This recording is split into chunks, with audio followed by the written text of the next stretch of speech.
why are we doing this? I was like, what is this for? And she said, I don't know. And I said, the only reason math exists, the only reason I stomach any of this is because it's entirely logical and makes sense. If you don't know, I'm not doing it.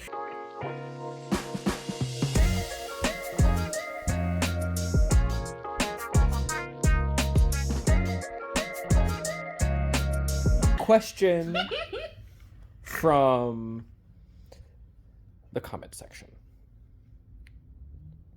I would be interested in hearing on your experience of what your daily routine was like on the days where you were learning versus not learning. Okay.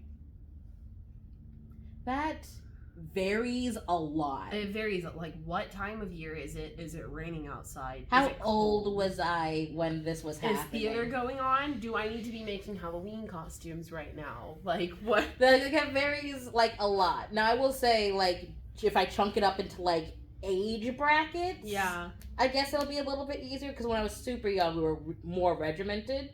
Like, there was a more structured routine. Yeah. Same. Which was, it's fair, because I was little. Right. It's really easy to structure your day around nap times and stuff. Like, because I started homeschooling at 6-7. Oh, very interesting. Yeah. I never went to a, like, institution in my life. I was homeschooled all the way. Like, I never said, like, we visited other schools. My older sisters went to public school. Mm-hmm. So, but I did not. My brother and I were homeschooled all the way through. I started in a New York public school. In a New York private school. Oh. When I was 4. Oh. And then when we moved to Louisiana, I think I went to a Seventh-day Adventist private school. A Seventh-day Adventist private school? Wild. Even as a 4-year-old, I was like, you people are interesting. I'm just going to gloss right past that. I will say my aunt taught me a dance that I shouldn't have done at school. And I did it, and they prayed over my mother. Oh. They truly grabbed her head. Oh, no. And I'm like, in hindsight, a little bit fair, but also, she didn't do that. I was only allowed to listen to gospel music for a couple of years. Oh my god. It was the... You can't say that on film. We're gonna take that out. We'll fix it in post. Just talk to the editor. Hi, I'm the editor. But, like, I was in public school in Georgia for about 2 years, and it just was not functioning. It was not great. My mom said, I think the words my mom uses was, I saw the light dying in their eyes, and said, maybe not. So my sisters were actually the same age as you. Mm-hmm. So, because I'm 22, she's 27. Mm-hmm. And my older sisters went to public school and had some really horrific experiences. Yeah. And I'm not saying that it's like this at every public school. It's just, there's zoning laws here. So you're zoned, you get told where you can go to school, and those are the only options that were allowed. Unless you go into an expensive private school. Which, 5 kids. I'm the youngest of 5 kids, so that wasn't an option. Because that's just too much money. Like, there was no way. And so my mom said, screw this, I'm homeschooling, because my kids are in dangerous situations. Like, legitimately dangerous. We were at those schools. Yeah. They think the breaking point was, they were like, if you don't drug her, she can't come back. Which...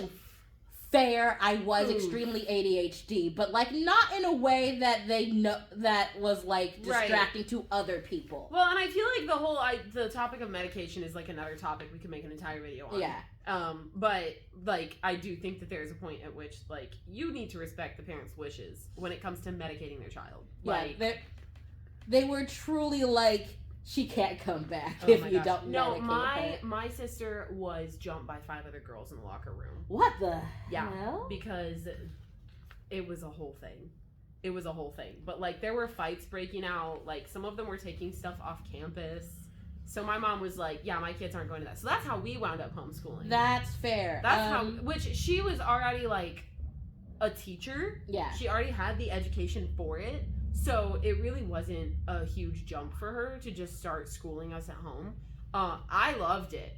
Like, I thought it was awesome. So my day-to-day was I think it's the same as you. Like, it depends on the age. When I was younger, the days were definitely more structured. Like, we had specific activities. We had lunch at a certain time.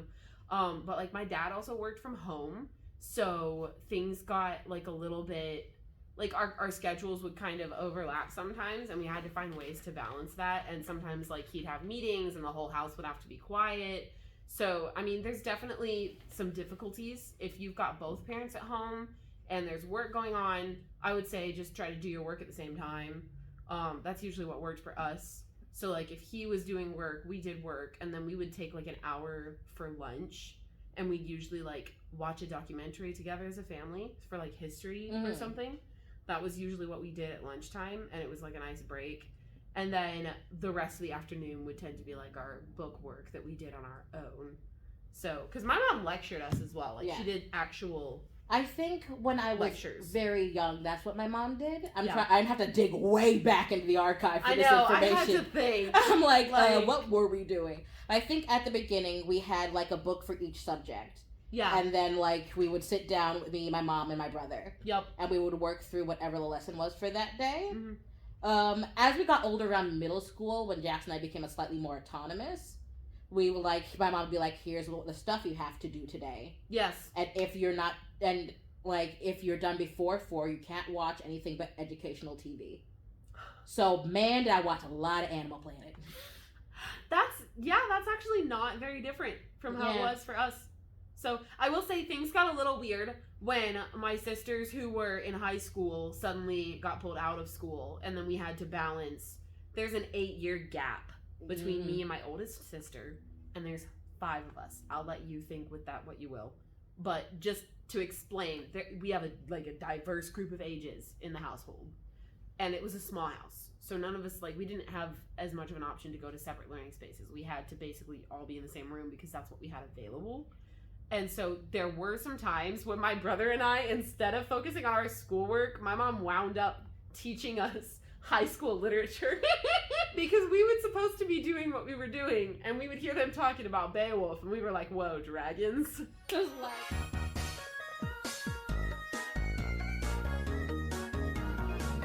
Like, that's more interesting. I'm gonna be than listening. And then what was hilarious was when my mom started asking the questions to my sisters, like, so what do you think about this? And my brother and I start piping in like, well, this is what I think. And she's like, well, I guess you're doing high school literature now because obviously you're more invested in this. But, like, truly, by the time I was in high school, I was kind of entirely self-sufficient. Yeah? Yeah. Like, because at some point, look, my mom goes, I'm above my pay grade, so me trying to teach this to you isn't getting none of us anywhere. So she would get us online programs. Yes. And be like, I trust you to do your work, have it done by this day. Bro. And we'd be like, I think there are a good couple of years where I took my entire year's worth of schoolwork and did it in 3 months and said, no one look at me. That's amazing.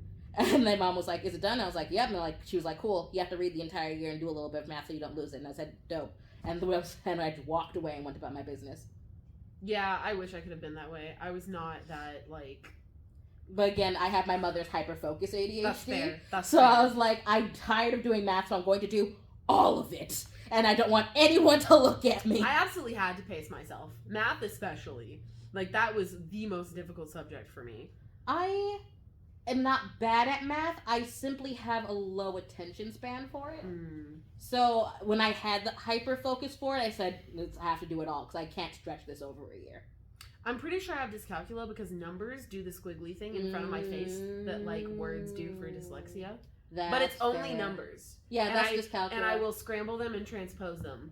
So, like, I would get mistakes in my math all the time. And my mom and I we spent hours, like, coming up with coping mechanisms and tricks to, like, snap my brain out of it so that I could focus on what I was doing. Like, we managed to overcome it, but there were some tears involved. That's fair. Because, like, I literally could not make the numbers do what they were supposed to do, and I would think I had the right answer, and then I'd go back and I'd be like, wait, that's not what I wrote down. Why is that what's on the page? Yeah, no, I think at some point I just lost patience for math. That's fair. I think I was in a math class, and, like, I asked the teacher, why are we doing this? I was like, what is this for? And she said, I don't know. And I said, the only reason math exists The only reason I stomach any of this is because it's entirely logical and makes sense. If you don't know, I'm not doing it. And she was like, I hear you. We just have to power through this one, please. And I was like, fine, only because I like you specifically. Like, at that moment, I lost all patience for math. I was like, no. Mm-mm. How dare you? That? How dare you look at me and say, I don't know? Mm-mm. You're the teacher. You're supposed to know. I was like, what do you mean you don't know why are we doing it then? Why am I learning this? Exactly. And she was like, here's the thing. Just put up with it for like 5 more minutes. And I was like, truly only because I like you specifically. Am I doing this anymore? How dare you? Look at me and say, I don't know. Okay, what has your relationship with your parents, guardians, homeschool person changed over the years? That's a loaded question, just bro. like That's loaded. I don't know how to answer that because like I don't know what it would have been like otherwise. It's not like what it would have been otherwise. It's like, how has your relationship, like being so close with homeschooling, like how has that affected your relationship? Did you need, like, what do the boundaries look like between you and your parents? Pretty much. Yeah. Yeah. So, I'm going to start with this one. Homeschooling is an absolute way of life. You cannot separate the school from the person from the family. It is family time at its core. So, if you are the kind of person who regularly is, like, introverted and needs breaks from your kids and your family members, that makes homeschooling very, very challenging. So I would say the most important thing, and I promise I'm getting somewhere about my personal experiences, but the most important thing is understanding your family and how you work. And then you can start structuring your life around the homeschooling environment. I would say growing up, I was extremely close to my siblings. I loved that I had siblings. I didn't feel like I was at danger of not having friends. I didn't feel alone. I always felt like I had someone I could go to because of that, being the youngest of 5 kids, which is more about family dynamic, but that plays into homeschooling because it definitely affected my like learning and like my mental stability when it came to the environment. Like, it was good to have older siblings I could look up to and talk to about school. And then also with my parents, you know, it made it a very nurturing time with my mom and dad. And it was good because we got time together that I feel like a lot of families don't necessarily get if they're like going from school to work to extracurricular to bed to repeat. And like, I definitely saw a lot of that I have more family time than my friends did. And I think that was a really positive thing.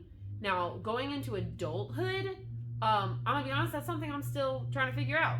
Like, I haven't been graduated for that long, you know? And I would say the setbacks is that sometimes when you grow up so close, it can be really hard to become independent. At least that's just my personal experience, because you're so used to having your core little community right where you are. Like, starting to branch out is not only extremely important and necessary, but it can be challenging because you're kind of used to that culture that you grew up with in your household. And now you've got to realize that there are other worldviews and cultures outside of that. Yeah. And that you've got to become your own person. And for some people, it can feel like trying to rip off a Band-Aid from the parental relationship because you're so close growing up. The second that like there's suddenly these boundaries of adulthood, it can be a really shocking process to go through. Yeah, it's like this. I find this question hard to answer because I don't know how I would be different if we did something else. So I'm not sure how the homeschooling specifically affected that. That's fair.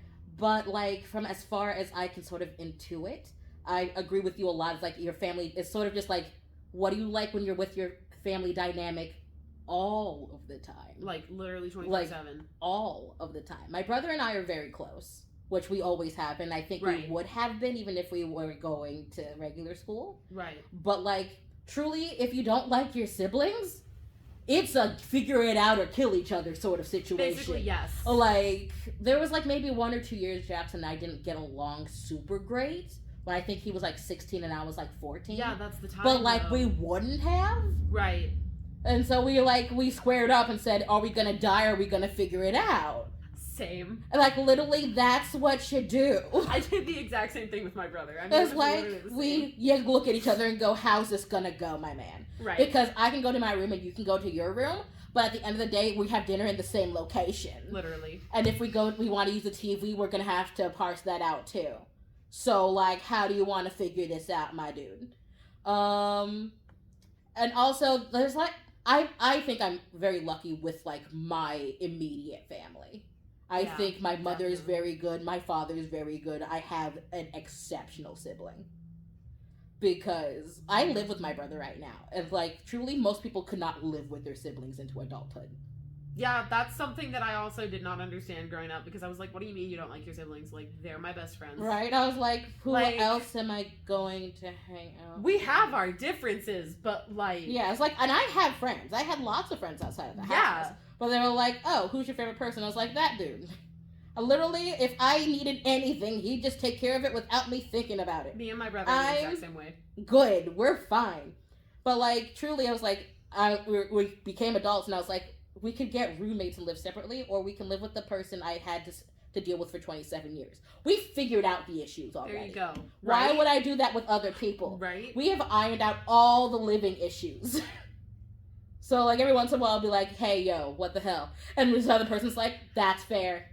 I'll take care of it. My bad. We could fight about this, but like we've done that when we were 16. We don't have to do it again. Straight up. So like I'm very close with my brother. And like I feel like that's very natural when you're homeschooled. It's like either you love your family or one of you didn't make it. Like, Straight facts. that's just how it had Straight to facts. go. I feel like, again, this is just like a family thing. I am the emotional support person in my family. If something has gone wrong, somebody's like, come stand in my vicinity. It's a youngest thing. Yeah. It's Yeah. sort of like, life is stressful and I just need you to be present. And I'm like, that's weird, but fine. Here I am. Is it though? Not doing Is nothing. it weird? It's not weird. It's the way that they think they're doing. They're like, oh no, I just need you to do this for me. And I'm like, you don't need me to do anything. You Right. need me to stand in the You just corner need me to show up and like smile. feel my presence. That's what you need. Literally. You don't need me to do anything. They're like, you're better at this. Like, you're going to hand it to me and then do it yourself. That's not what the problem is.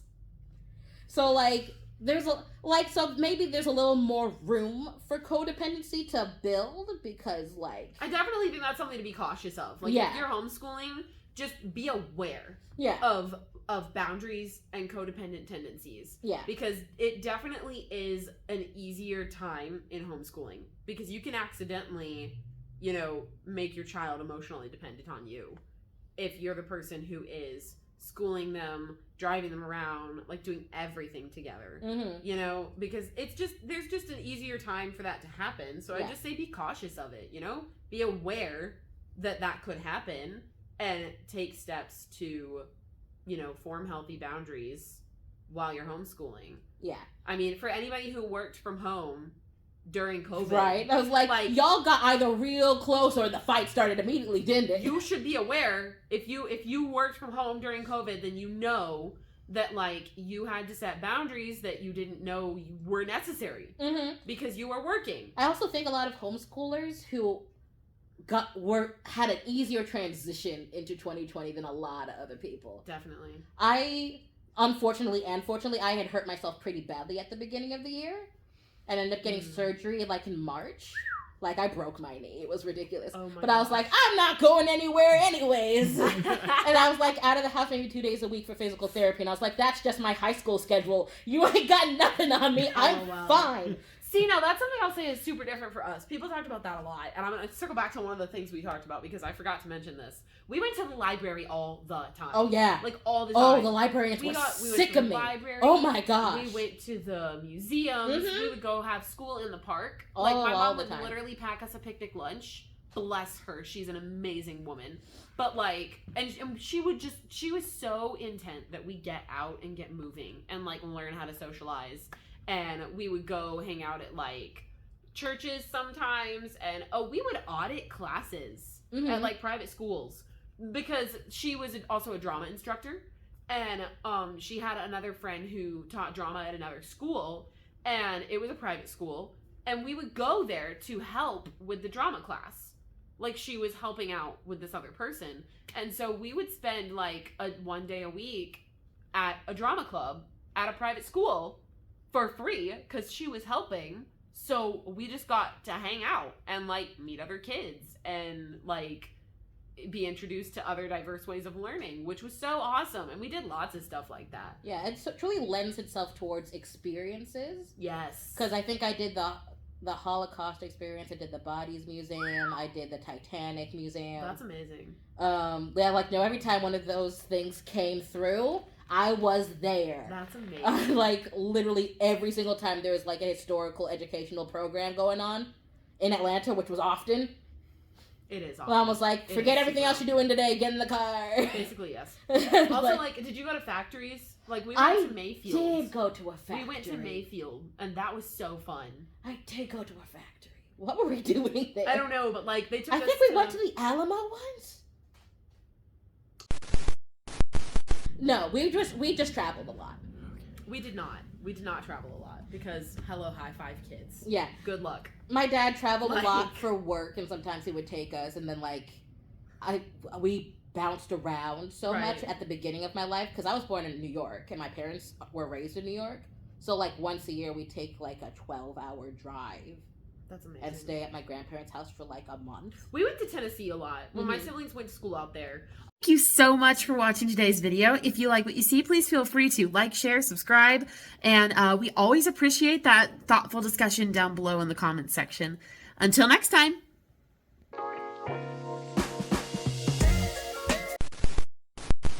Their bloopers exist for a reason. Just us.